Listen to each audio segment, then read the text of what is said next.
and directors of public prosecutions in different provinces.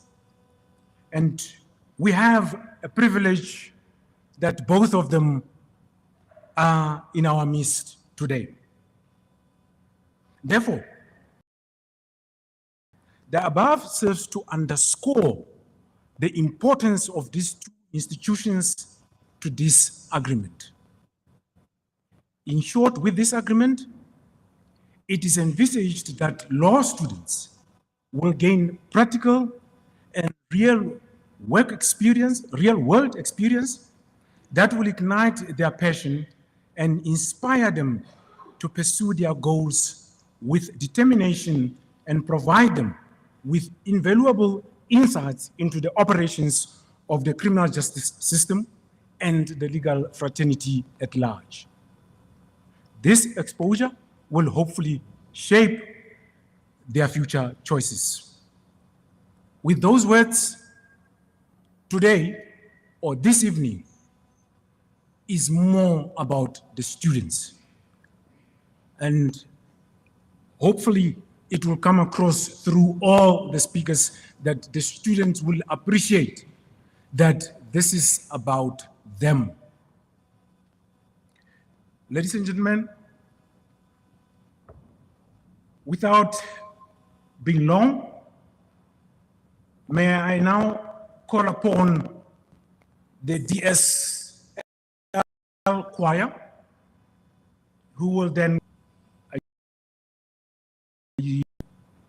performance, keep us revived and our spirits in a good mood. Thank you, ladies and gentlemen.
We would like to extend a word of thank you to the choir. Professor Kamga, it will be a difficult act to follow for you now.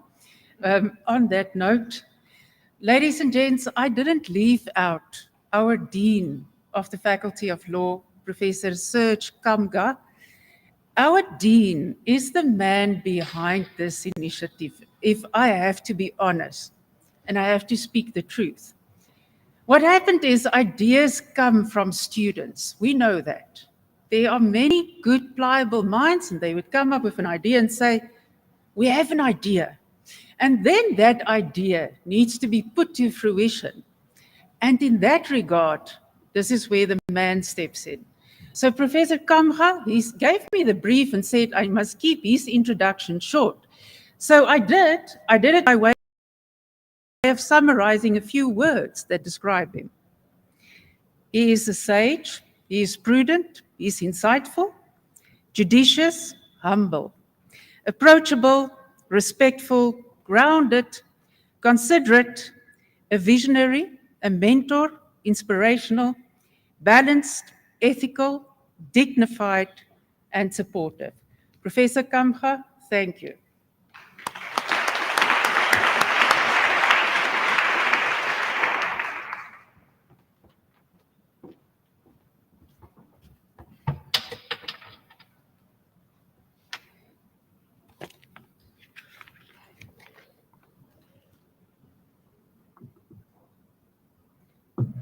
You know, I don't want to create that noise again. So thank you very much, Program Director. Thank you so much for the very, I would say, generous introduction. And I will first start by saying good evening and welcome to our beautiful university. Please allow me to stand on the existing protocol as established by our program director. Thank you.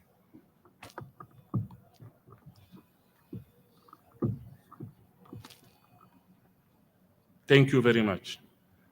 I would like to start by saying it's a great pleasure to welcome you to the Faculty of Law and to our university for the signing of this Memorandum of Understanding between the Faculty of Law and the Office of the Public Prosecutor in the Free State, and of course for the public lecture by the National Director of Public Prosecution, Advocate Shamila Batoyi. Thank you very much for coming.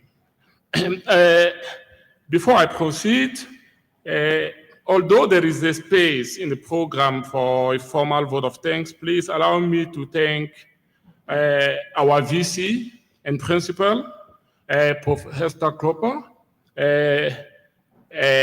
Advocate Shamila Batoyi, and member of the rectorate and fellow deans who are here, who came here to be with us this evening. I would also like to welcome members of the legal fraternity as well as our students. And I will say a special thanks to Advocate Somaru, the Director of Public Prosecution in the Free State, with whom we have plotted this important project. As some of you may know, in 2034, the University of the Free State will be 130 years. Putting out our aspiration for our 130 years, the university adopted a vision called Vision 130, and Prof. Klopper, our newly appointed Vice Chancellor and Principal, is here to take the university from good to great, to use her own words. The vision, and again, I will use the allegory used by the VC. The vision is the heart of the university. As our VC will say, the heart is the center of life, because it pumped the blood to every part of the body, including the brain. This is to say that everything we do should ultimately sustain and strengthen the heart. So one of the main prescriptions to strengthen and sustain the heart of Vision 130 is that the university endeavor to become a research-led, student-centered, and regionally engaged university that contribute to development of social justice through the production of globally competitive graduate and knowledge. Under this vision, among other things, we commit to student-centeredness. To this end, at the Faculty of Law, we have moved from teaching black letter law only or theory only to include experiential learning, work integrated learning programs to bridge the gap between theory and practice. So it is on this backdrop that the Faculty of Law enters into an MOU with the Office of the Public Prosecutor in the Free State to open the courtroom to our students aspiring to become prosecutors. The title of this project is In the Shadow of the Prosecutor. This project will enable students to be shadowing in court under the guidance of true legal professionals.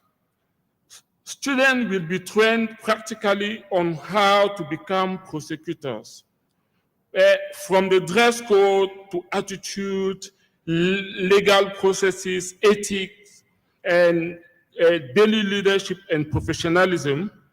Our students should be ready to function as prosecutors on day one after their studies. Of course, students, don't be worried. The deputy DPP in the Free State said there is no joke. but you might bring them the joke that they need. So you should not be worried. On that part, perhaps you will coming in with some jokes for the office of the DPP.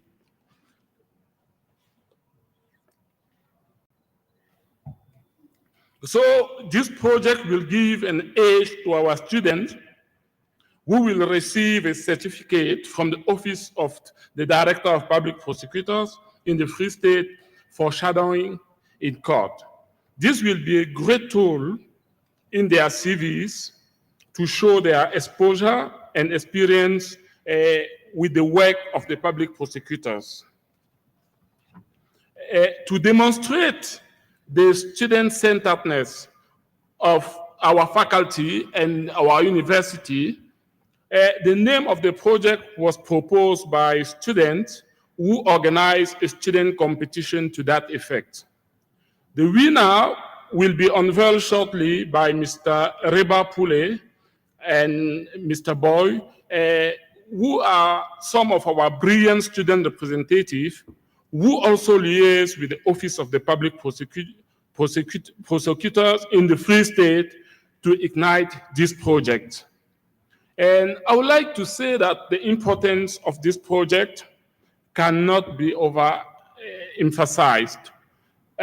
Only 48 hours after we send the RSVP link, we received 462 reservations.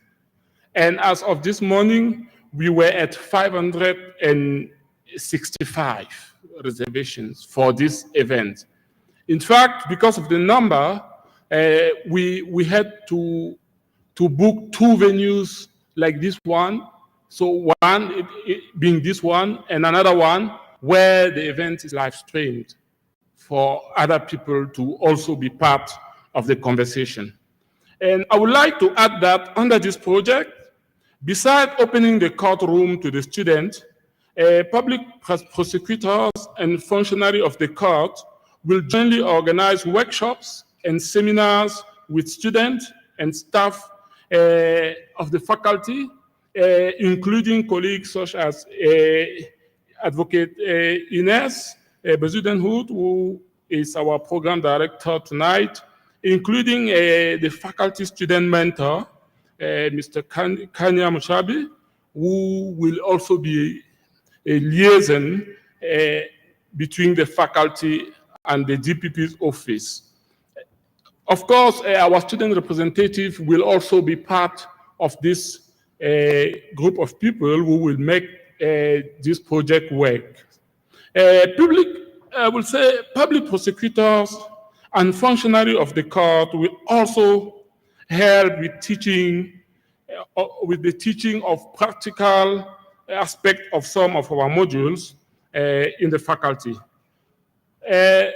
Not only this enhance the co-creation of some of our modules with the industry, it will also generate engaged scholarship with societal impact, which is equally central to the vision of the university.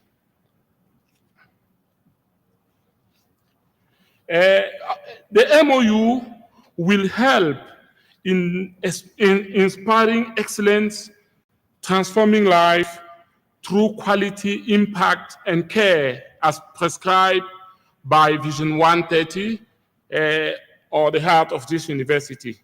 So our collaboration with the Office of the Public Prosecutor in the Free State, as well as the National Director of Public Prosecutor, who is here as illustrated by her presence, is also important in boosting our competitiveness nationally, regionally, and globally, as the project will enable our students to be exposed to the real world of work and the work of public prosecutors. This collaboration will help turn the law faculty into a magnet for prospective law students in the country and beyond. While there are numerous projects aiming to bridge the gap between theory and practice in the faculty, and that today the focus is on the work with the Director of Public Prosecutor Office in the Free State. I would like to use this opportunity to call on all members of the legal fraternities in the Free State and beyond to join the law faculty in its drive to prepare our students for the world of work. Colleagues of the legal fraternity, let's join hands for this amazing journey.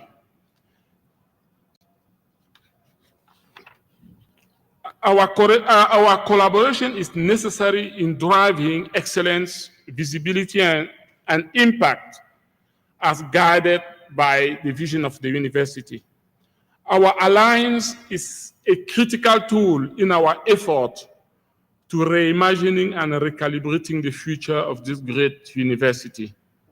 In closing, considering the importance of an MOU, I would like to point out that an MOU is only important if we can implement it. We don't plan to have this document and just pack them in shelves. So the good news that I have for you is to say that this project, in the shadow of the prosecutor MOU, will start on the 17th of March, 2025 for the first intake. The Office of the Director of Public Prosecution in the Free State, here I would like to give her another massive thanks for her commitment. Thank you so much for joining us in this partnership. And thank you, Advocate Shamila Batoyi, for giving your blessings to this initiative, as illustrated by your presence in person and the lecture you'll be giving to us this evening. I am confident that our collaboration will translate into an outstanding university experience for our students. Thank you very much.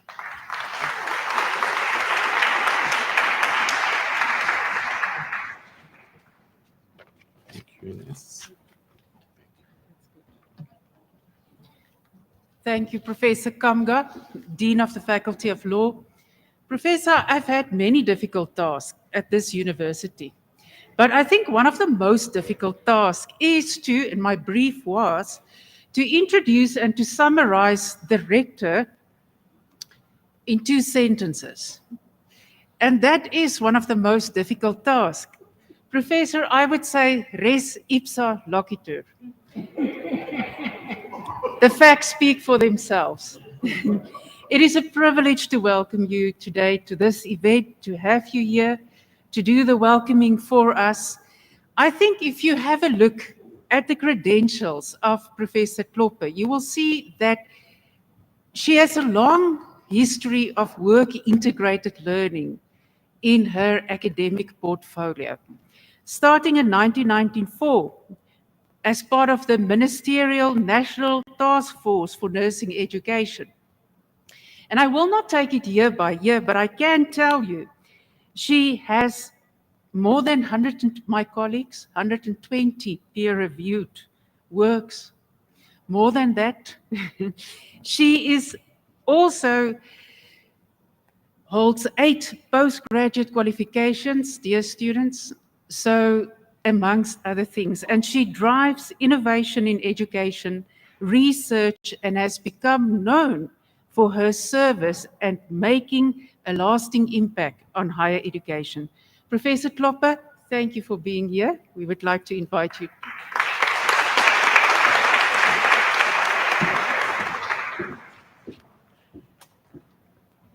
Thanks so much for that introduction, and good evening, everyone here. Welcome to the University of the Free State. So particularly I want to recognize, of course, Advocate Shamila Batoyi here with us. And when I look at the list that I've been provided to welcome, it is not as comprehensive as the program directors list. So at this point in time, I will do what South Africans do very well, and that is to say, all protocol observed. So it really gives me a pleasure to welcome you to the University of the Free State and to launch this program that encapsulates in many the aims, the principles, and the values of our institution. Not only does it exemplify our commitment to upholding and expanding justice, fairness, and equity in society, in the societies our universities serve, but it does reflect the emphasis we place on work-integrated learning. And as Advocate Ines referred to, I come from the health sciences, and this is something that we've done all our life. That you want to make sure that when you get into practice, that you are not getting to a doctor who got a 60%, that you want to make sure that at least there was a knowledge of very close to 100%.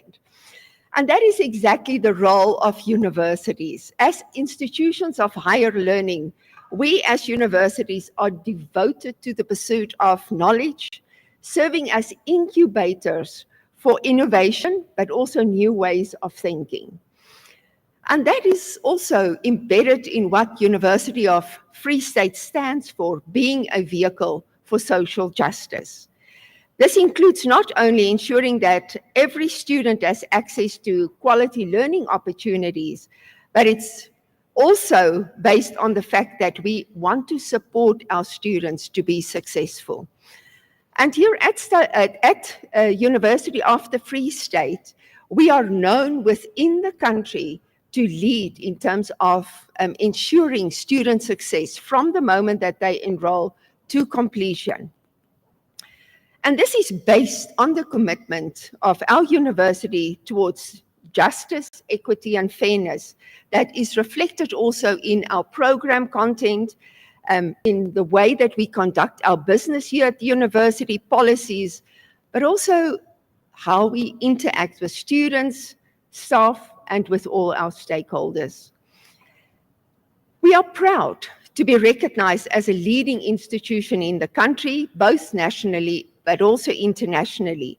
And when it comes to developing innovative support strategies that contribute to academic success, as well as to the personal development of our students, we have world-class examples here on our campus.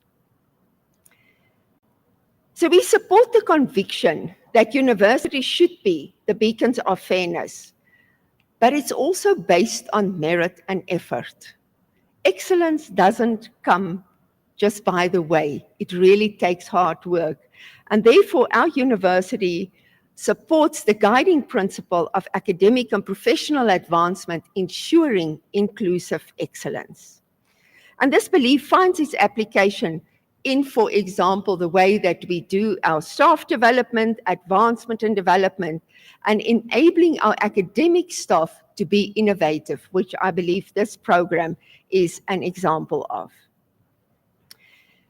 As the University of the Free State, we have taken a very strong stance on zero tolerance approach to a number of what we see are societal problems in South Africa. For instance, gender-based violence remains an unacceptable levels within South African universities, but also within our country. And for that reason, we are driving a strong zero tolerance approach. And this approach is also embedded in our anti-discriminatory, promotion of equality, social justice, policy and procedures, as well as our sexual harassment, misconduct, and violence policy here at the university. I think of note is that here at the university, we have established a multidisciplinary sexual offense response team that deals with any reported incident very swiftly, comprehensively, and that does not need to go to a bureaucracy so that we can minimize the additional trauma on victims. So let me for a moment reflect on the University of the Free State as an institution that champions justice. And I think speaking to this audience tonight will resonate with you some of the points I want to highlight.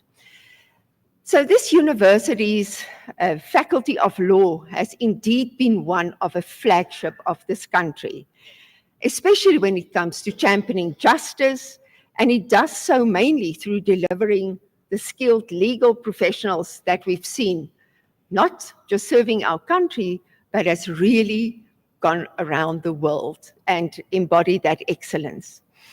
The faculty is renowned for its comprehensive legal education, and we see this in the 3 departments: mercantile law, private law, and public law. And it offers an exceptional undergrad and postgrad experience in a variety of legal disciplines. Amongst the faculty's esteemed alumni is Advocate Bram Fischer, famous for managing the defense of former President Nelson Mandela and others at the Rivonia trial. His legacy and the continued relevance of his work is honored on an annual basis here at the university through the annual Bram Fischer Memorial Lecture. And I want to say, save the date, that will be happening this year again in October. Another alumna of our Faculty of Law is Justice Molomela, who is the first female judge president of the Free State Division of High Court of South Africa. Indeed, something to be proud of, especially as the University of the Free State. In addition, Justice Molomela has also been the recipient of an honorary doctorate here at the University of the Free State. And also former Deputy Chief Justice Dikgang Moseneke. So I think it's really recognizing these stalwarts in terms of the work that they have done. And of course, very soon, in a couple of weeks, we'll be honored to also bestow this honor on former Chief Justice Raymond Zondo.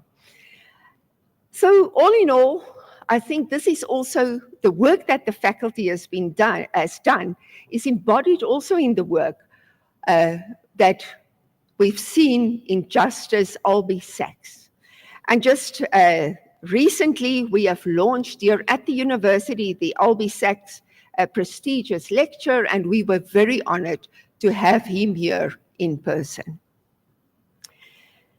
So the Faculty of Law is indeed home to the Free State Center for Human Rights, and the work that they do embodies the transdisciplinary, interdisciplinary perspective that this institute and the center host. In addition, I think I don't need to introduce the university's law clinic that has been doing groundbreaking work in terms of the cases that they have taken on. So this clinic provides an opportunity to offer aid but also to mentor our final year law students, effectively bridging the gap between theory and practice. The essence of this MOU, you've heard, is around work-integrated learning. And during our Senate every year, our university has a Senate conference bringing together all the senators of the university. And this year, we will focus on exactly this topic around work-integrated learning, because what we realize is that this is what's needed to bring about making sure that our graduates would be able to get into the working environment and really hit the ground running. So in conclusion, I really want to thank the Office of the National Public Protector in supporting this initiative. And this really, as a very brand new Vice Chancellor and Principal of the university, I've just started here on the 1st of February, it really supports the vision that I hold for the university, and that is one of innovation through connection. I think this is an example of bringing people together, making those connections, and working together for the benefit of our students, our staff, but then ultimately both for the profession as well as for our country. So we are very grateful to have a partner in the National Director of Public Prosecution and the leadership of Advocate Batoy. And I need to say, Advocate Batoy, the University of the Free State salutes you for the work that you've done, the courageous leadership that you have shown, and really not standing back in making sure that the rights of victims is honored in terms of making sure that the perpetrators are bringing to book. So let me conclude and say that we currently find ourselves in the midst of very demanding, disruptive space in higher education. And the geopolitical tensions that we see around the world is bringing the universities into a space where we have to scramble for resources. The rapid advancement in terms of technology, the challenges around climate, economic pressures, really brings the challenges of what society face also right into the public face for universities. So these scenarios, given these scenarios, universities have an increasingly important role to play as agents of change in the society, but also bringing together these interconnections so that we can find ways of working more innovative. And I believe what we're launching here tonight is exactly that, a way of bringing innovation and connection together, where universities can ultimately fulfill their third mission, and that is to have societal impact. So I thank you for being here.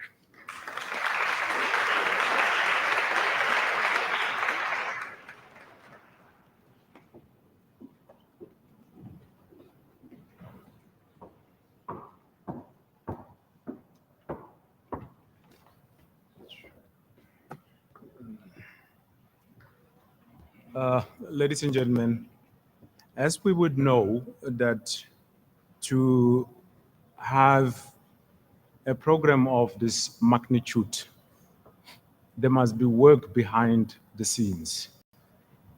And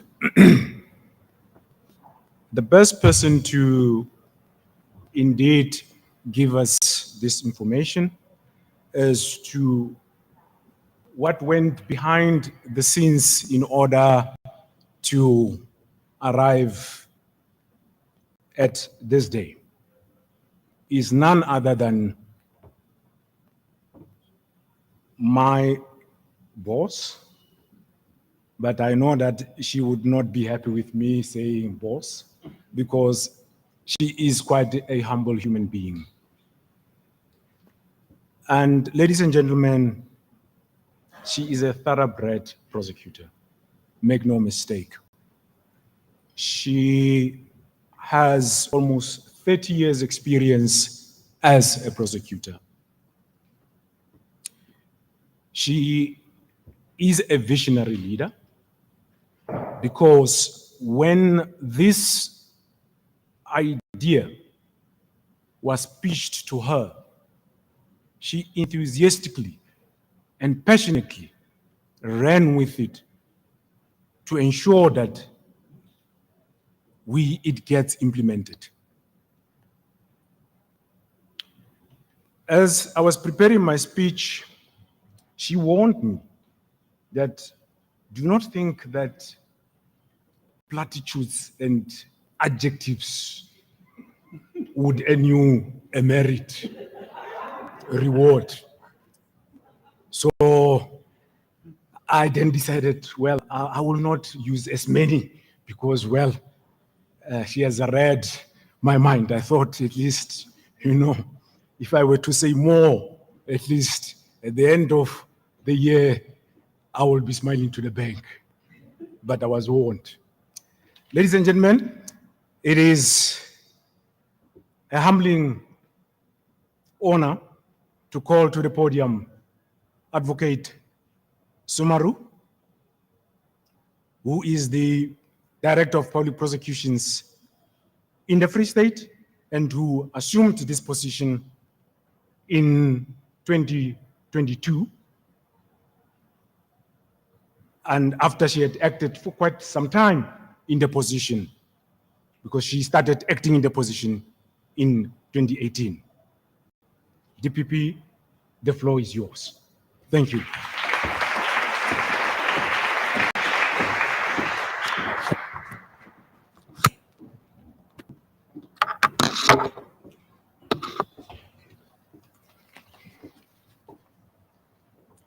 Thank you very much, Program Director. In the interest of time, I too am going to observe all protocol and acknowledge the presence of our chief guest, NDPP. Welcome to our little part of the world, and also to our Vice Chancellor. Congratulations on your appointment. Welcome also to the Free State, newly appointed in February. Thank you also to Professor Kamha, Dean of the Law Faculty, all stakeholders, all judges, all members of the Free State University legal fraternity and students. I greet you, I acknowledge your presence this afternoon, and I thank you very much for making time to be here this evening. Mine is to convey to you the creation and the inception of this particular program, which is entitled In the Shadow of a Prosecutor.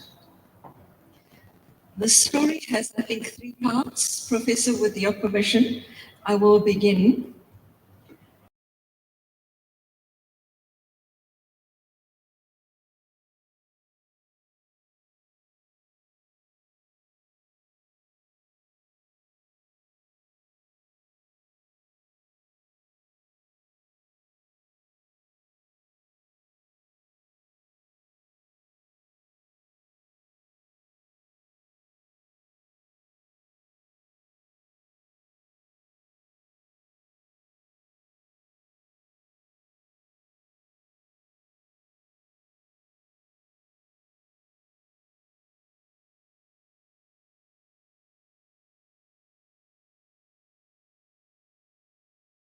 And contributing future members of the legal fraternity in our country.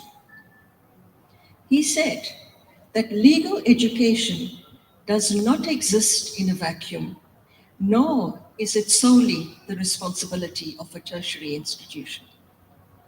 He suggested that we partner and find ways and means of uplifting and contributing to legal education of law students at the University of the Free State.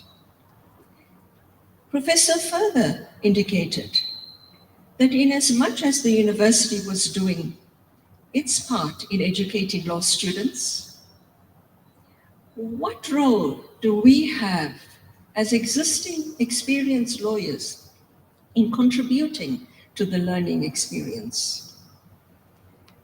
That we should, and we do have a role to play in the next generation of lawyers in this country.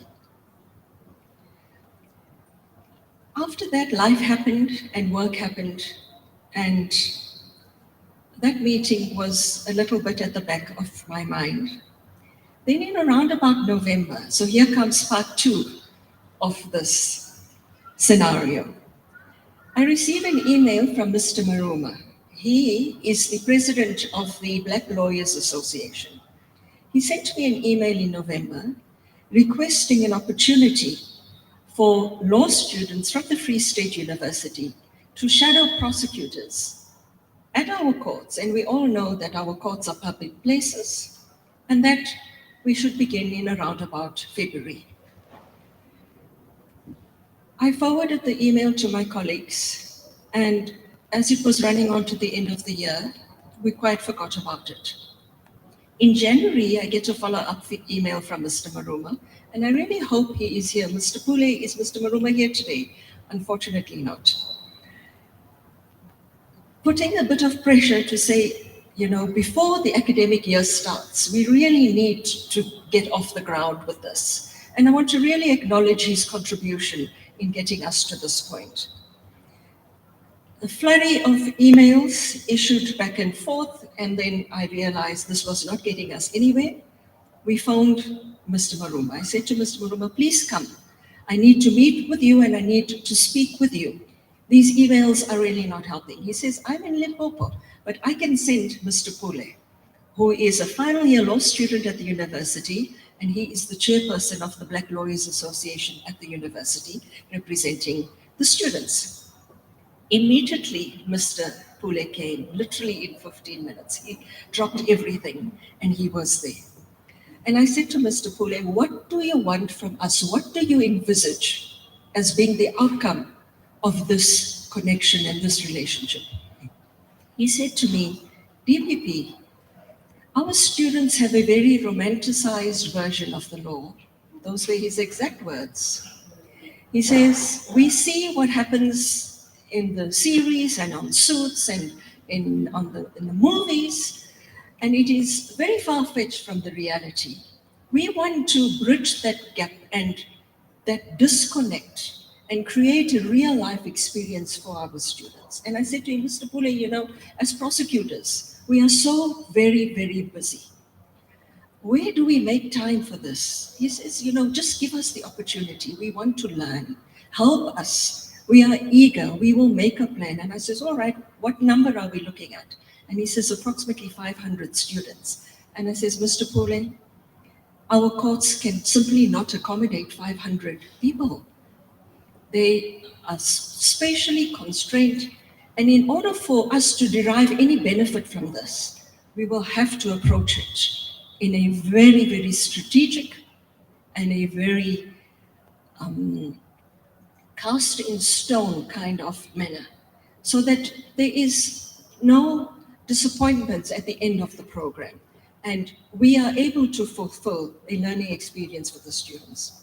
I immediately then contacted Professor Kamha. I indicated that we had a meeting with Mr. Pule, and I says, we need to speak about this because the students want to begin around about the last week of January, and I don't have a plan. We don't have a plan, and we simply cannot let the students come to the court and leave them to their own devices. Professor suggested that we meet, which we did on Friday, the 24th, I believe, of January. And we spoke about how we envisage this program rolling out. And with the leadership of Professor, who immediately said, we need a deadline. And the 26th of February is that deadline. We must be ready. It must be all systems go. I said, it's fine. From our side, we will provide 2 coordinators. I spoke to the chief prosecutors. We provided 2 volunteers who are at the level of senior prosecutor, also with years and years of experience. Advocate Anna Mokwetsi from the Welkom office and Advocate Ntai Letaba from the Bloemfontein office, who will be the connection between the project leader at the university, so that we are able to manage not only the work experience, but the endeavors of the students while they are in our care, so to speak. At a meeting in January at our head office, I spoke with our NDPP and I shared with her this idea. And she said, it's a brilliant idea. And I says, NDPP, we would really like you to be present. She says, my diary is jam-packed. And honestly, it really, really was. There were a number of engagements today and the whole of the week, but she said, I will be there because it's a wonderful initiative and I want to be in the presence of the students and the future prosecutors of this country. And I really want to thank and appreciate NDPP for being here today and adding that extra level of dignity to our event, and also to inspire future prosecutors who are amongst us. After we appointed the 2 dedicated cluster coordinators, we started in earnest with a memorandum of understanding. It is a legal document. It has been through all our departments, from labor to legal to HR, together with the university's various departments, until we have a solid memorandum. Of course, as Professor indicated, it is a living document, and we are also piloting it. We will learn as we go along in this program, and it is open to being expanded upon, but at least it is a start. This memorandum of understanding in the form of In the Shadow of a Prosecutor program is a wonderful collaboration and partnership between the National Prosecuting Authority and the university. And it is our hope that many other universities follow suit. It has been decided, Professor, that we will begin, as you indicated, on the 17th of March with our first intake of students being in the range of 15 to 20. It is our hope that before the end of the year, we will have given every student an opportunity to shadow a prosecutor. Basically, what we are offering is to see the law in progress through our eyes as prosecutors, to walk with us as we, the people's lawyers in this country, help represent each and every member of this country, each and every person, your families, everybody. Help us, work with us, see what we do, and have a better understanding of the law through our perspective.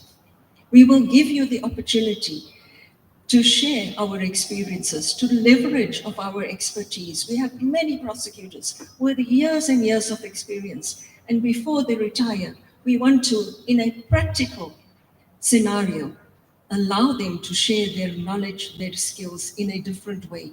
Parallel, and not taking anything away from the theory, we will give a picture to that theory so that it becomes a living being to each and every one of you. I hope, as many of us are retiring soon, that we are going to set in motion the wheels of a program that will prevail for eternity, that many, many future prosecutors and lawyers, not only prosecutors, will find their feet and find their path and their passion through this program, will understand what it means and what it takes to be a prosecutor. Maybe you will even find your voice as people for the victims, and we fight for victims of all sorts of crime, that you will be able to be inspired to find your own way and your own path in life. So with that bit of background, we come to part 3, which is the Memorandum of Understanding, which is going to be signed today. It is an extremely auspicious day in our calendar today, and it is an extremely auspicious event which will go down in the annals of history for both the university and the NPA.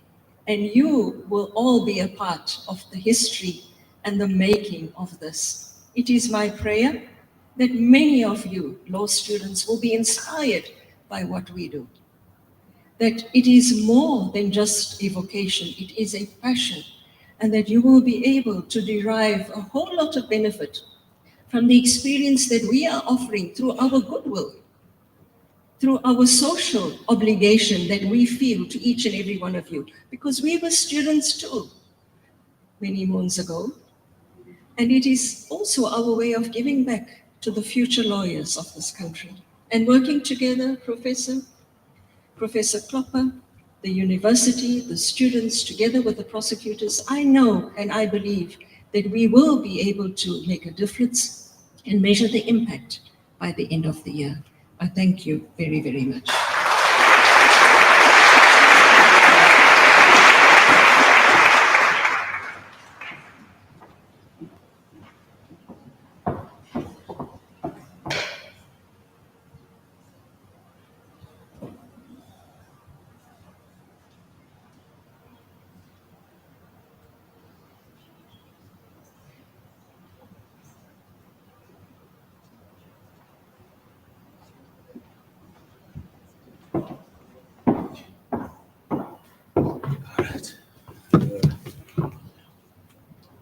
Well, this time it's quite a very short one. I would like to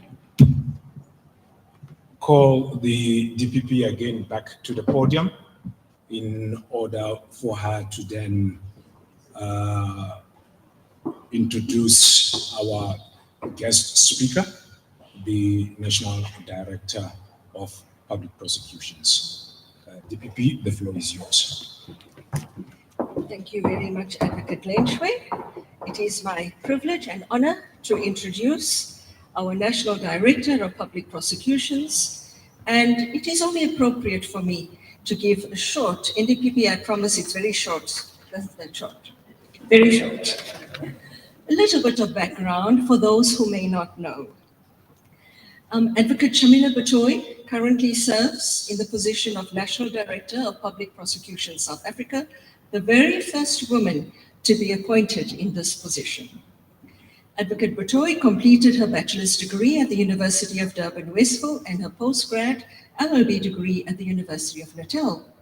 She thereafter began her career as a junior prosecutor at the Chatsworth Magistrates Court in KZN in 1986. In 1995, Advocate Batoy was seconded to the Investigation Task Unit, a multidisciplinary unit established by former President Nelson Mandela to investigate apartheid-era atrocities in the province of KZN. In the year 2000, Advocate Batoy was appointed as the first regional head of the erstwhile Directorate of Special Operations, VSO, also known as Scorpions. She was the provincial head for KZN. This too was a multidisciplinary unit set up within the National Prosecuting Authority to investigate serious organized crime. Advocate Batoy is also known for her position as the lead evidence leader in the high-profile King Commission of Inquiry into the cricket match fixing which implicated former South African Hansie Cronje. In 2002, Advocate Batoy was appointed Director of Public Prosecutions, DPP, in KZN, a position which she held until 2009. For much of the last decade, being 2009 to 2019, Advocate Batoy served as a senior legal advisor to the prosecutor of the International Criminal Court at The Hague in the Netherlands. This is one of the highest offices that most lawyers will aspire towards. Advocate Batoy's appointment as National Director of Public Prosecutions was announced by President Ramaphosa on 4 December 2018. This for the first time after a public interview and selection process by a robust panel of individuals from within the legal fraternity as well as Chapter 9 institutions.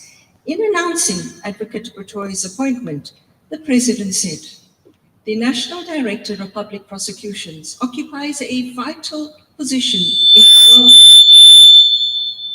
democracy and makes an essential contribution to upholding the rule of law and ensuring the efficiency and integrity of law enforcement.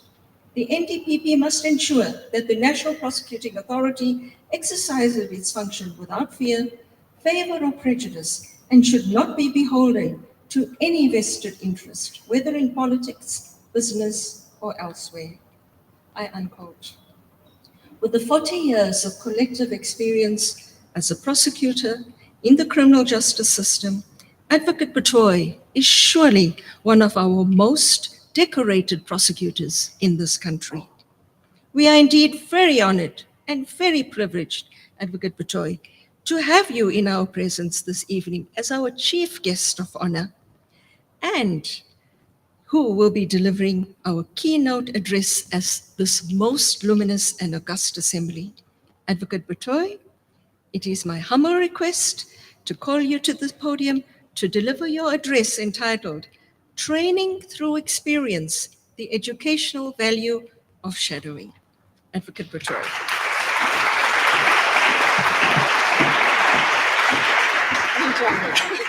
I know I'm in lots of trouble. The DPP is in a lot of trouble. As the deputy said to her, you said to your deputy that he's not going to get any bonus points for a very long introduction. I was hoping that you would also take that into account. But so apologies for that.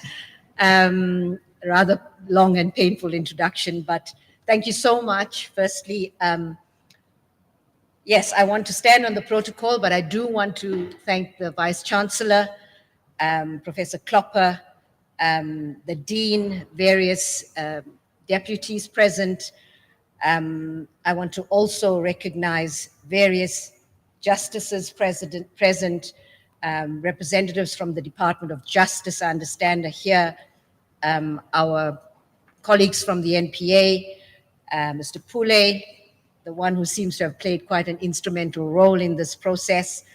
There are Chapter 9 entities, members of the legal fraternity, and most importantly, the students here present today, because this is all about you. And so on behalf of the NPA, it's really a tremendous honor for me to be here today, to be signing this memorandum of understanding between the University of the Free State and the NPA.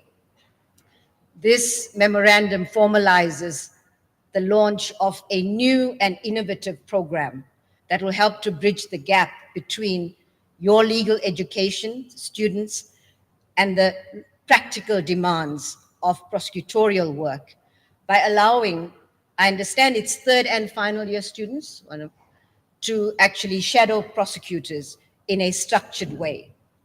And I want to say now that I mentioned this when we met earlier on, I really wish that there was some kind of program like this when we entered the profession of prosecutors. Many of us that have been around for a long time will remember our first days in court.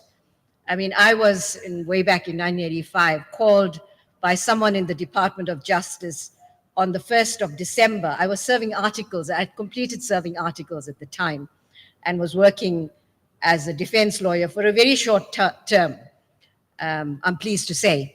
And so I got a call and said on the 3rd of December to say, you were meant to be in the Chatsworth Magistrates Court on the 1st of December. And I thought, well, nobody told me anything about that. I had no idea I'd even been selected as a prosecutor. And you land up there, you have no idea, you've got no idea what a prosecutor's job is. You get to the court, there's a whole pile of dockets there, and you rely on, very often it was the court orderlies, the police officers who were there, who would tell you as the prosecutor what to do, how to get the docket, the charge sheet, fill in the court books, and all of that. And then you take a docket, and prosecutors that were there will help you. Unfortunately, there was a student, a friend of mine from university, who was a prosecutor at that court. And I was then assigned to his court and kind of like shadowed him, but as a prosecutor. And so, you know, I'm very grateful to him for the support and guidance that he gave me, but I'll tell you how that story ended a bit later.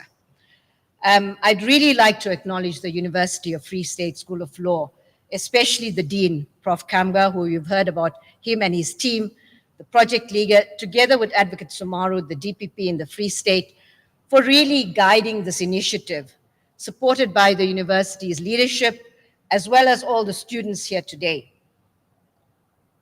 Now more than ever, if we are serious about rebuilding our beautiful country, collaboration across different sectors of society is critical. So this shadowing program between the university and the NPA is really a commendable example of such collaboration. It reflects our shared commitment to realize the transformation of the legal profession and the strengthening of the justice system in South Africa through its focus on mentoring and nurturing of the next generation of prosecutors. There's no denying that legal education that's provided by universities across the country, across the world, are a pillar of criminal justice systems. We unfortunately live in an era where crime is increasing every day. I'm sure that most of you here have either been a victim of a crime or know someone that's been a victim of a crime. And so we live in this era where crime rates are going through the roof, where crime is becoming more sophisticated, more organized, and where combating crime requires that legal professionals acquire advanced technical forensic capabilities and novel legal knowledge. And so universities contribute a great deal to ensure that their curricula are adapting to these changes, and that they equip law students with the relevant legal knowledge in line with any changes. As Advocate Sumaru, the DPP here said, I have no doubt that many of you have this vision, law students, of being in court, regularly fighting cases in court, defending the rights of your clients or prosecuting. And as she said, there's an abundance of series on televisions that portray lawyers all suited up, fighting battles in court. All terribly exciting, yes. Well, let me tell you something, that if you want to live that dream of becoming as a prosecutor is the closest to being in court and fighting the good fight every day. Becoming a corporate lawyer, working in banks or insurance companies or in risk management, you might never see the inside of a courtroom. And that romantic dream of the suits prosecutor is not going to happen. You'd live a life drowning in paperwork, likely. So I hope it's becoming a little more exciting about why prosecution might be a good option. Becoming a prosecutor sets a solid foundation for one's litigation skills. In fact, one of the reasons why I became a prosecutor is because I was terrified of going to court. And I thought the one way of curing that fear is you get into court every day. And so that worked. And so becoming a prosecutor sets a really solid foundation to build these litigation skills. And there are many justices, I see Just Lani is here, and many others, justices, that have actually started their careers as prosecutors and enabled them to become powerful figures. We have the DJP here from the division. I'm not sure if he was a prosecutor. Not so. See, the DJP is not saying anything. But DJP, you're welcome to come to our courts, and maybe you can come and greet the students when they start their first day. So those of you who do want to pursue a career in litigation, not just focus on criminal law, but generally litigation, this initiative specifically recognizes that developing future prosecutors requires, and I said not just prosecutors, but prosecutors, and you could go on to become, defense lawyers, judges. It's a stepping stone. We certainly hope that you would remain in the NPA and become seasoned specialist lawyers. But what this course will do, the shadowing, is that it will actually assist you to develop really good litigation skills. And it will show you that your university and classroom knowledge is important, but it's not enough. You require mentorship, hands-on exposure, and direct engagement with the realities of prosecutorial work. This hands-on learning will allow students to understand the practical aspects of prosecution. Observe seasoned professionals, as you heard the DPP. It will allow you to ask questions. And importantly, it will allow you to make mistakes and learn in a safe environment. Believe you me, as counsel, acting for your client, making mistakes can be very costly. Here you have an opportunity to learn, but don't make those mistakes too often. Only once, and then after that, you've got to make sure that we learn from them. And importantly, you will gain practical insights into the work of a prosecutor. It will ensure learning, not just about technicalities of substantive law and procedure, but also the skills of making judgments, of ethical considerations, of emotional intelligence. Dealing with victims is a very, very difficult. It's not easy when you have to deal with someone that's been violated. And speaking to people really takes a drain on us as prosecutors as well. So developing strong emotional intelligence and resilience, all really important qualities of prosecutors. You've got to make the courage. Prosecutors have to have the courage to make very difficult decisions and to be willing to compromise their own personal independence. Because you've got to understand that sometimes your personal space has got to take a bit of a back seat. So you've got to realize, but in doing what you do, you never ever compromise your professional independence for any reason, for political expediency or pressure. Unfortunately, our country is still reeling from the effects of a decade of state capture, where the principles of justice, ethics, and respect for the rule of law were often sacrificed for political and other considerations. And we are still reeling from the impact of state capture. So since taking office in 2019, building a resilient, strong, ethical NPA based on our IPAC pillars, we call it. I for independence, P for professionalism, A for accountability, and C for credibility, is what we have been doing over the past 5 years. We need to ensure that in doing this, we realize the transformative constitutional vision of building strong, effective, and independent institutions of justice that are crucial for our democracy to flourish, and which lay the foundation for the rule of law, political stability, and sustainable development. So just before I step off the state capture issue, I'm not going to say too much about it, because there's the one thing that the NPA gets slated for, and the national director in the public, is that we are not doing enough to address state capture, corruption-related issues. And that is, of course, the big elephant in the room. And we must deal with it head on. Dealing with these types of complex corruption matters, when you're dealing with institutions that were deliberately weakened so that they could not deal with these cases, so that those crooks who were involved in state capture got away with it. And believe you me, the NPA was part of the capture. So was the police, so was SARS, and many other critical democratic institutions in this country. And so building those capabilities, capacities, etc. I can go into a lot of details why it takes extremely long to get these cases to court. But there are a number of cases in court. I'm not going to give you the statistics and all of that. But all the people of this country want is to see one politician in orange overalls, and then the NPA will be incredibly successful. And if that doesn't happen, you guys are useless. You're doing nothing, fire the national director. And so one thing you should also know is that the DPP is more powerful than the national director. Because in the legal framework, the directors of public prosecutions are the ones that take decisions to prosecute people in this country, not the national director. I only hear about it later. If it's a high-profile matter, they will tell me. But I cannot tell them who to prosecute, what charges to bring. That is the decision of the DPP. And that is a legal power that they have in the NPA Act, in the Constitution, that I cannot interfere in. But of course, they work under the control and direction of the national director.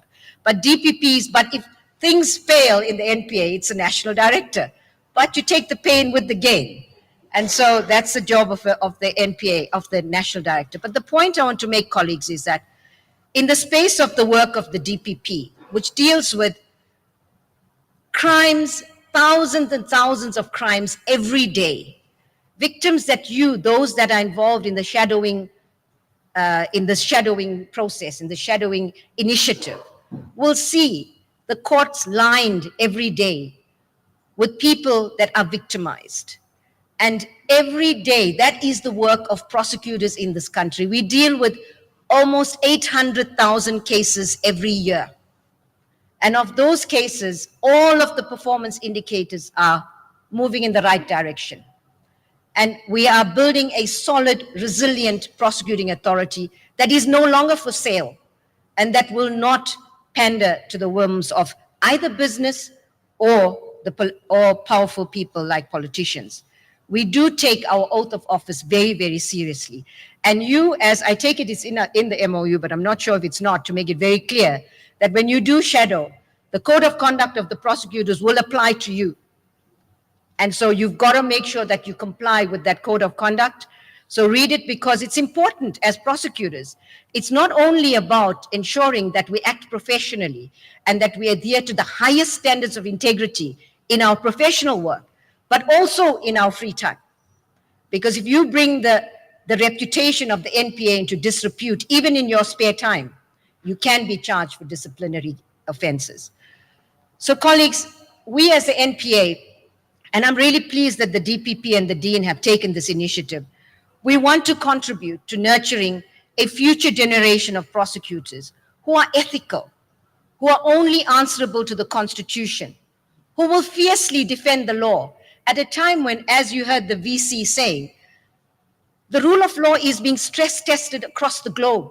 Look at what is happening to prosecutors in America. They've been fired by the new administration, those that have been involved in cases that the current administration are not too happy about. Now, can you imagine prosecutors working in an environment where you think, if the political environment changes, does it mean I could lose my job? And so some of the previous national directors have gone through certain fitness to hold office inquiries, including my predecessor, Vusi Piccoli, who I have the greatest of respect for. And so, you know, we work in a very complex environment as prosecutors at the moment. We're required to act without fear, favor, or prejudice. But the dynamics out there are often toxic.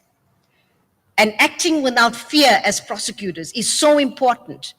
Those prosecutors in Cape Town and Eastern Cape that are prosecuting some of the most dangerous gangsters in our country, they are under protection because it's not an easy job. And so when you do this, as the DPP said, colleagues, it is a calling. It's because you want to serve justice. You want to actually help and serve the people of this country. We are lawyers for the people. That's what we are. And we act with humility. There's no place for arrogance in the NPA. We serve. We are public servants who serve the people of this country. And that is what I say to prosecutors whenever I meet prosecutors. But notwithstanding all of these complications and all of the difficulties, I can tell you this much, that being a prosecutor is one of the rewarding and the best jobs in this country. And I'll explain a little bit more about that later. So the launch of this structured shadowing program for final year law students and third year, I understand now, is really a valuable contribution towards developing well-rounded prosecutors that our country needs to safeguard the rule of law at a time when it's under threat globally. We must acknowledge an important truth, and I mentioned this earlier. Law schools provide excellent foundation, yet we know that the best lawyers are not cultivated in lecture halls and textbooks. They are nurtured in real-world settings where theory meets practice. Law students, you learn about cases, statutes, legal theories, but often in an abstract way. But how many of us, when we leave university, truly understand what it's like to stand in a courtroom and argue before a judge? How many of us have experienced the pressure of making critical decisions on the fly with people's lives or futures at stake? While textbooks teach elements of criminal law, the true art of litigation lies in judgment, ethics, strategic thinking, and the ability to communicate persuasively. These are skills that can be learned through shadowing, a structured learning experience. And there are several other benefits of the shadowing experience. It allows students to observe how prosecutors, you've heard from the DPP, manage the practical side of justice. You'll be working with police officers, our key partner in the criminal justice system. We joined at the hip, and if I haven't acknowledged the provincial commissioner who's here today, I do want to acknowledge your presence, one of our really important partners. You'll work with defense attorneys, victims' families. It's about empathy and caring. And I'll come back to you about why it's one of the best jobs in the world. It's because we're fighting for justice. And at the end of the day, as prosecutors, when we put our heads down to sleep, we can sleep peacefully because we know we are on the right side of justice. And I said to you, it's about ethics and prosecuting without fear, favor, or prejudice. And I want to go back to that friend of mine that I told you about, who I almost shadowed. Years later, I was prosecuting in the DPP's office in Durban. And there was a big 32 million. At the time, it was the biggest heist. 32 million was a lot of money. Today, it seems like small change. And so there was a big heist, SBV robbery, involving police officers at the Chatsworth police station, That was the court that we were stationed at when we started as prosecutors. And it involved people inside the SBV and, and it was a huge case. And I was actually one of the prosecutors in that matter. And this colleague of mine was a lawyer, was the one who actually, because he was working and he got to know the police officers, police and prosecutors become very close. He was the lawyer who drew up all kinds of contracts to hide the money. And I prosecuted him in court. It was not easy, but it was something you have to do as prosecutors. And so that is what it means to prosecute without fear, favor, or prejudice.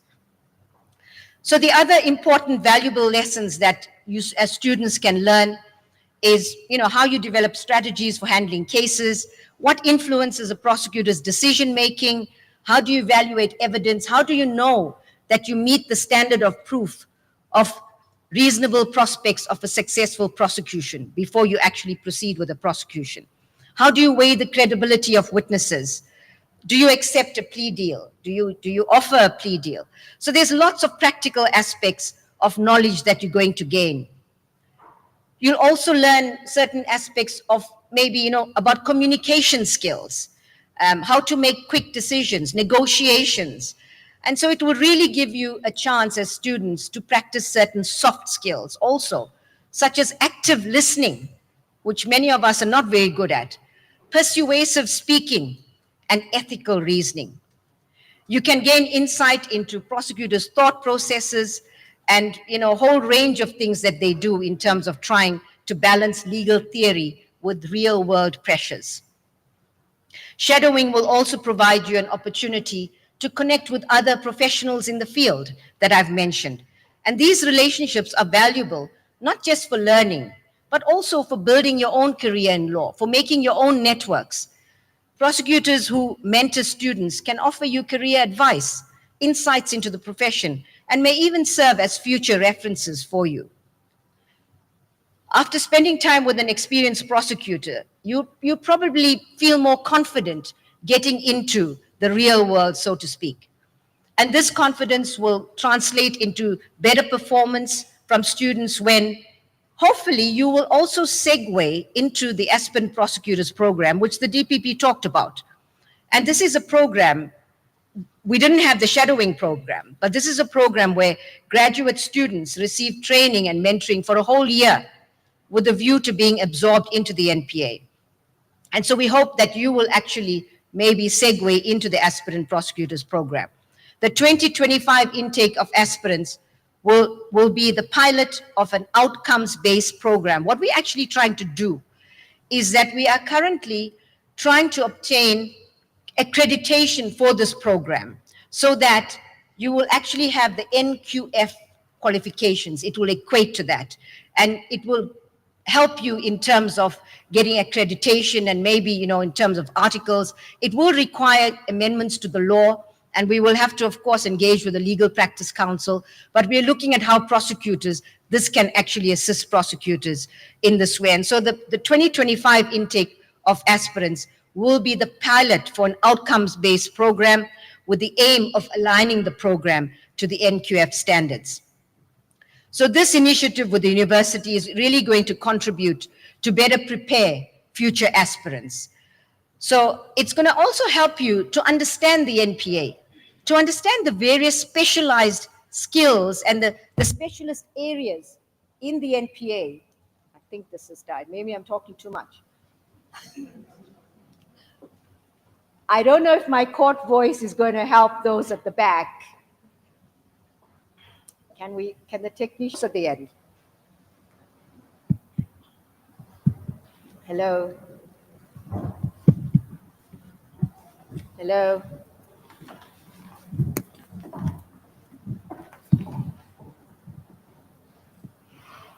Is it the battery?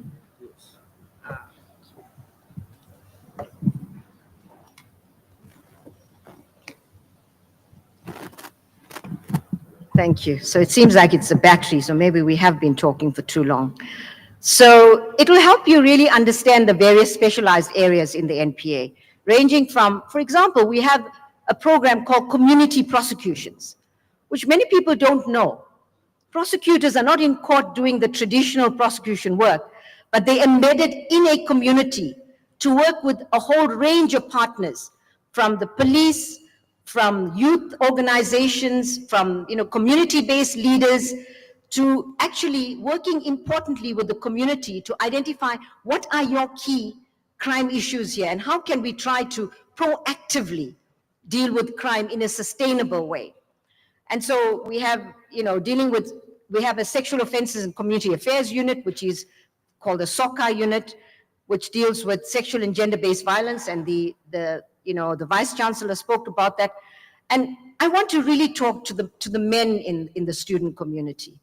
I want you to take the lead against sexual and gender-based violence. I say this to the male prosecutors in the NPA. Be the face,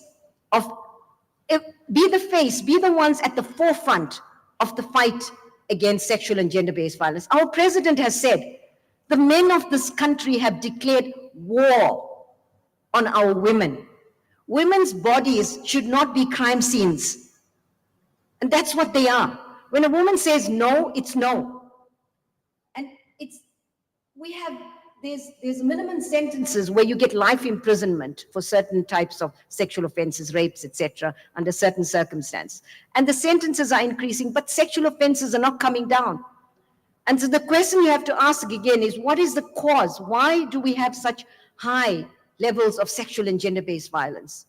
And to the women, to the young girls, you are the future of this country. Don't ruin it by getting pregnant. Please. They say teenage pregnancies. It's not teenage, it's child pregnancies. You guys are children under 18. You should not be having children. Believe you me, having a child is not fun. It's not fun. It ruins your life, frankly. Not the man who did it, but the woman, right? Generally.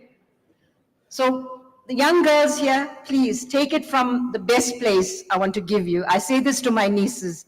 I don't have daughters. Please, and I say to my sons, don't you ever dare be the cause of this. Don't ruin your life, girls. You have the world out there. Live it. Time for children will come much later. And so, sexual and gender-based crimes, you learn about commercial crimes, complex corruption, various kinds of organized crime, and specialist types of organized crime, like environmental crime. Those of you that care about the environment, we even deal with those crimes. When there was pollution in major rivers and things like that, we have we've dealt with cases where we're looking at some municipalities that can be charged for actually environmental crime. So it's a lot of exciting things that you can do in the NPA. And so at the end of this shadowing program, hopefully you'll be able to think about what you want to do. And is prosecution perhaps the right fit? Not all students will choose this path. We don't have that many positions to accommodate all students. But we certainly hope that it will help you and give you really valuable experience as you move forward with your careers. And so, as I said, being a prosecutor is the best career choice that I made. I was a defense lawyer for a short while before that. And so it is, again, defending victims in South Africa.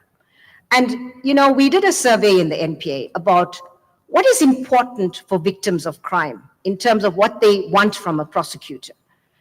And they said that the results of that were really quite interesting. It was not always about a conviction, but the victim just wanted to know that the prosecutor cared. It's about being a caring prosecutor. And so, as I close, I just want to tell you a short case that I did as well as a prosecutor many years ago. And it was a case in the rural KwaZulu-Natal area where a young child of 10 years old was my single witness to the murder of her mother in a rural area where the lighting was not very good. And the accused in this matter, she knew him. So it wasn't a stranger, which makes, as the judges here will know, which makes identification, single witness, all of that, cautionary rules apply. And I have not addressed the judges, so you must forgive me. This is for the students. My talk is for the students today. And so this case, you have a single witness, a young child. All kinds of cautionary rules apply. And The thing is here, she knew this person. It was not a stranger. And important, not just facially, he walked with a pronounced limp. And this young girl was such an amazing witness. But at the end of the day, the court said, applying all the cautionary rules, they could not accept the evidence as reliable in terms of the identification of that accused. And he was acquitted. And that was one of the cases that I thought about, and it gave me, I felt so anguished about it. But the one thing, when I walked out of court that day, and the grandmother was there and the family, and they said to me, thank you for doing your best. And you know what? That is what prosecution is all about. That is what gives us job satisfaction every day. And so, in conclusion, I really want to express my deep gratitude to university for their commitment. I really want, Navilla, thank you. You've shown true leadership in this region, and I think you are going to be speaking to other DPPs. This is going to be something, it's going to be a case study that we are going to be presenting lessons learned and how do we try to expand it so that students around the country can actually learn in this way. Even though I am going to be passing the baton as a head of the NPA in January next year, I certainly look forward to seeing the positive impact of this, maybe from my rocking chair somewhere, but I really look forward to seeing where this program goes. And I think that you are going to reap huge rewards from this experimental learning. This is a very exciting initiative. And I just want to conclude with a quote from Benjamin Franklin, who said, tell me and I forget. Teach me and I may remember. Involve me and I learn. I thank you.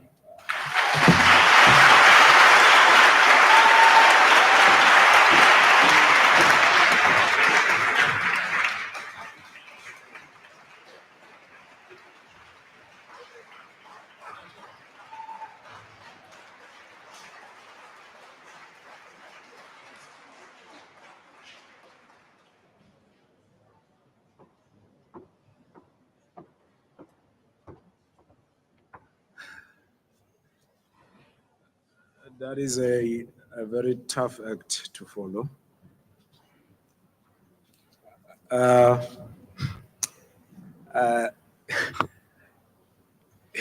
To the students, you would have heard very graphic details of what being a prosecutor means. You would have heard when the NDPP spoke about prosecutors who require protection in their job on, 24 hours. I hope those details have not put fear in your hearts, but have actually put that spirit that says, we will do this. We will not allow criminals to take this country and run amok.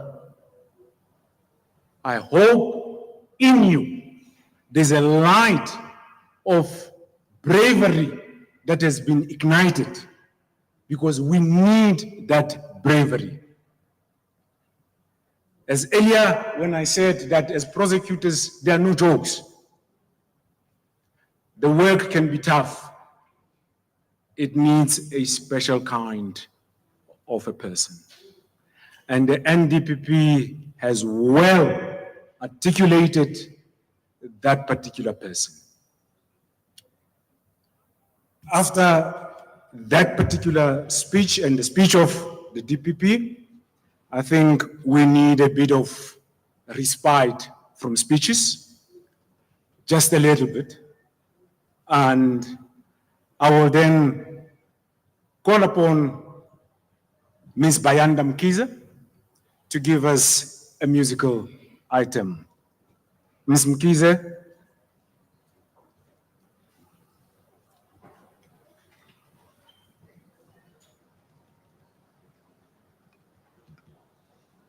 Ms. Mkiza? Thank you. Okay, well. Okay, well, I think perhaps the program might have changed a little bit. It's the choir, not Ms. Mkize alone. I thank you.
Yeah.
We thank the choir. Thank you so much, ladies and gents.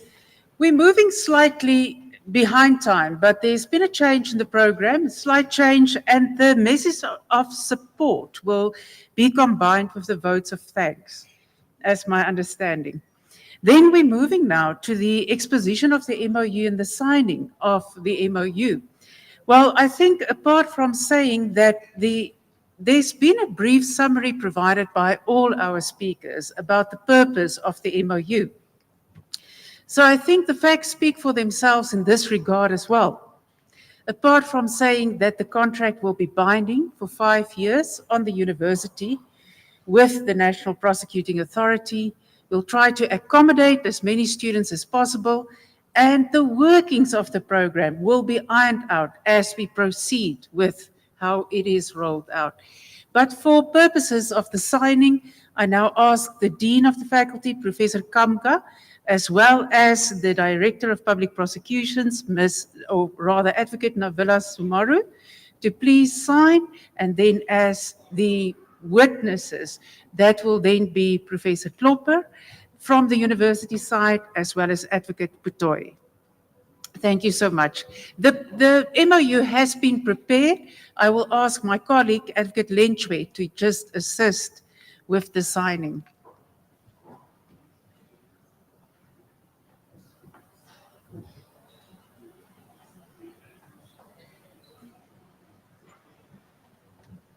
Just allow me to take instructions, if you would allow me to take instructions. My client has changed its view. My instructions now are that the contract will be signed by the VC as well as Advocate Putoy.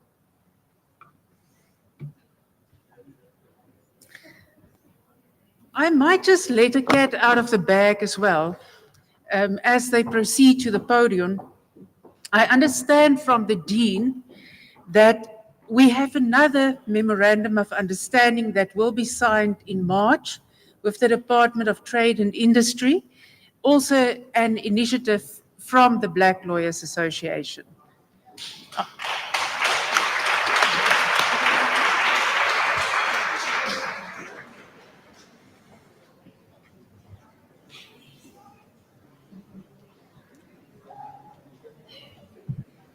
Thank you so much.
Thank you, ladies and gentlemen. I have just been enrobed as a further witness. I know there's no mention at the MPA of bonus points, but I'm sure at the faculty there might be for an additional task. Ladies and gents, we now welcome Mr. Boy and Mr. Pule. As a word of thank you to both of them, we would like them both to come to the podium. They will announce the winner of the student competition for the naming of this project. Mr. Boy, Ms. Pule, please would you come join me at the podium?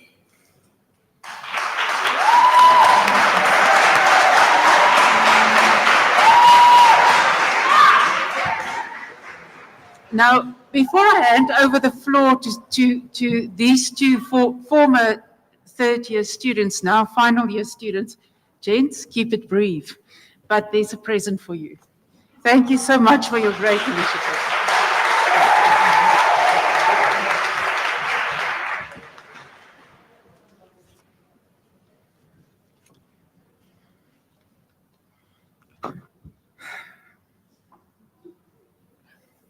Greetings to members of the faculty, DPP, students, and honored guests.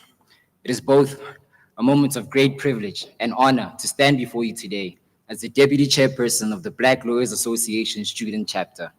Today marks a significant milestone, one that goes beyond our academics, but reaches into the heart of what it truly means to be a legal professional in South Africa. This project, which we officially launched today, is more than just an opportunity for our students to shadow prosecutors. As my fellow, I'd like to call them colleagues now, and we work together, stated that it is a bridge, one that connects the theoretical foundations of our legal education with the lived realities of those who practice the law every single day. The world of law is vast, dynamic, and very complex. And today, our students take a step into that world beyond just their textbooks.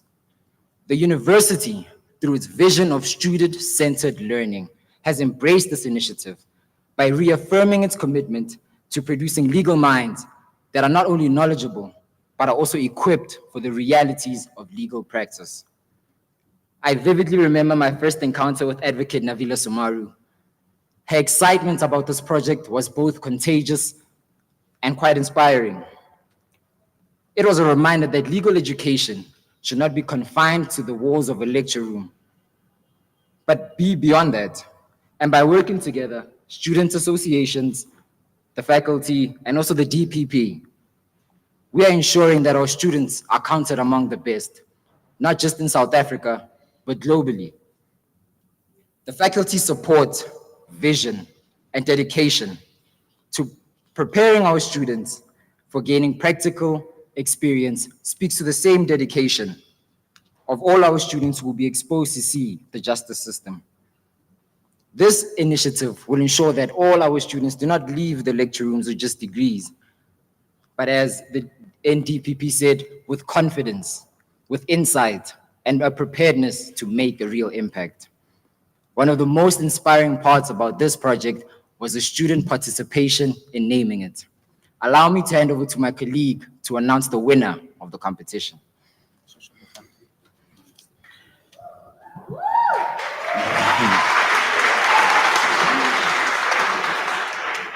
No, thank you very much. Greetings to everyone. We received incredible submissions from all the students. Others called it transforming the legal minds. Others called it the prosecutor's corner. But however, the name that resonated the most with the program and managed to capture the essence of this program was the name in the shadows, in the shadow of the prosecutor. Everyone, without wasting any further time, join me in giving a warm welcome to the winner of this competition. And the winner is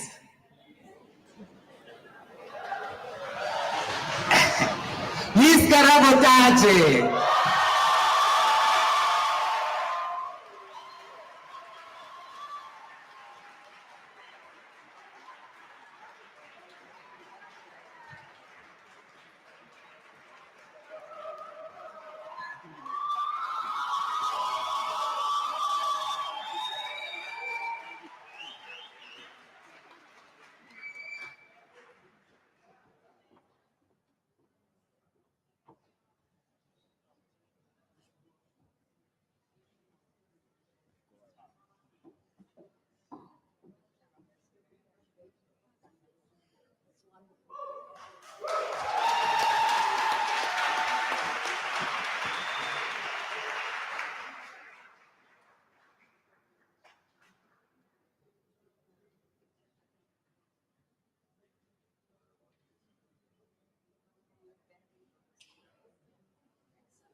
Once again, we thank all students for their participation.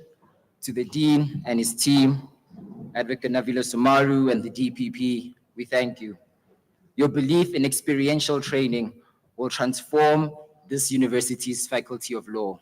And to all students who will be embarking on this journey, I hope you take this opportunity with both hands. May it ignite a passion for you to contribute to the better realization of this country. May you be the change that you want to see. Thank you.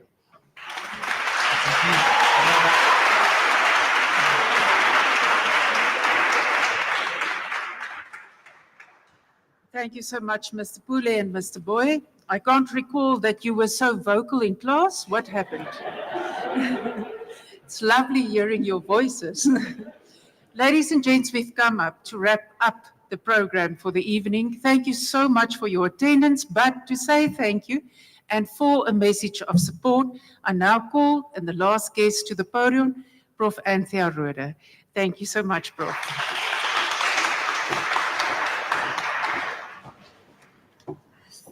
Thank you very much. After the last two speakers, it's a little bit of a hard act to follow. They came out here and they were like two presenters from the Academy Awards. So well done. So good. I think it's a privilege. It is definitely a privilege for me to stand here. And when we think about the support, for this program, our Vice Chancellors mentioned that our Senate conference this year, we will be discussing, debating, thinking about models and frameworks related to work integrated learning, experiential learning. We will be reflecting on reimagining WIL at the University of the Free State. And so I do want to acknowledge the initiators of the program in terms, of the Dean and Advocate Navila, just in terms of it is an innovative approach. It starts the journey around rethinking work integrated learning, or WIL, at the University of the Free State. And it is definitely an initiative that I think will go and take, go across the country, where other faculties of law will also be reflecting on an initiative like this. So definitely support it in terms of how we prepare our graduates for the world of work, and how the graduates could then go out and be confident on day one. So I really would like to acknowledge the initiators of the program and say thank you to you for that as well. Additionally, our keynote speaker, Advocate Petoy, we've learned a lot that we see now. We're saying we're learning tonight. We're from health sciences. We're learning quite a bit, around, what law is about, and just in terms of the legal fraternity. But thank you very much for honoring us with your presence and sharing the wonderful insights in a manner that is understandable to all of us, and I think, and your encouragement to the students as well.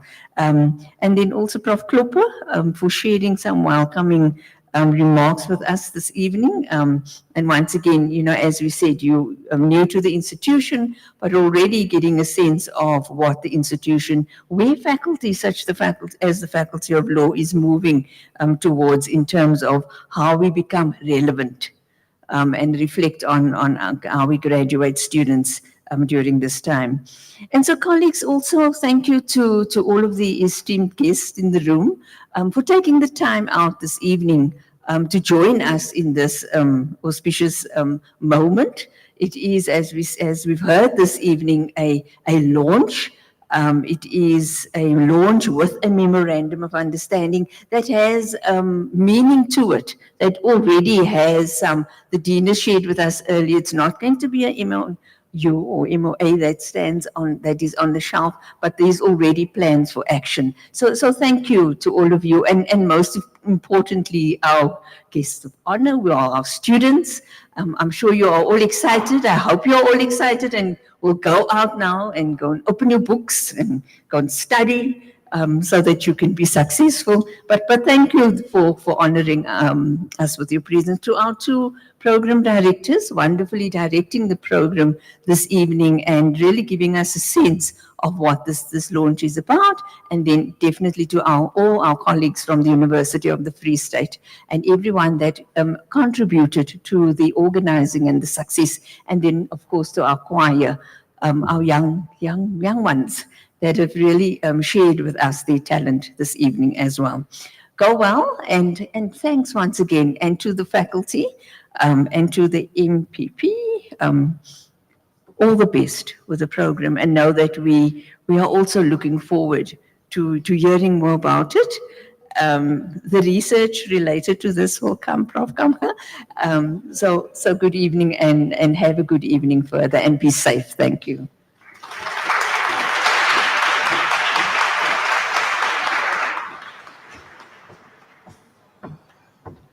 Thank you, ladies and gentlemen. We have come to the end of our program, and may I request that we allow the guests of honor first to then exit through that particular door, and thereafter all of us will then remain seated, and then thereafter we can then leave the room. Thank you very much.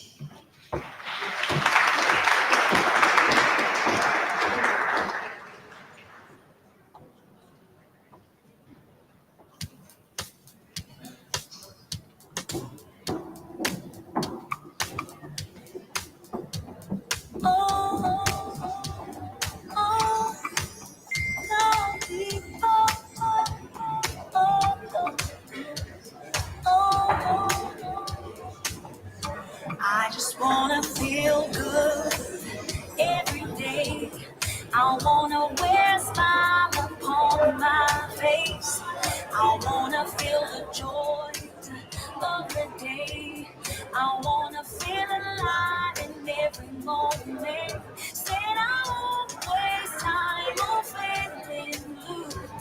I won't waste time on things I cannot change. I'm gonna live this day as best as I can. Do everything that feels right. Sing it la la la la la la la la la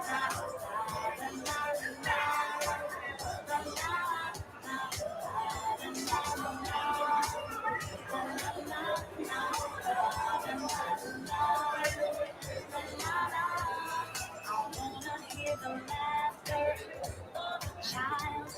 I wanna feel a hug from a loving friend. I wanna hear I love you every now and then. I wanna show somebody that I care. 'Cause feeling good is a choice that we all make. Just like a smile, a small effort you make. I love to feel the goodness of a brand new day. Happy to be alive today.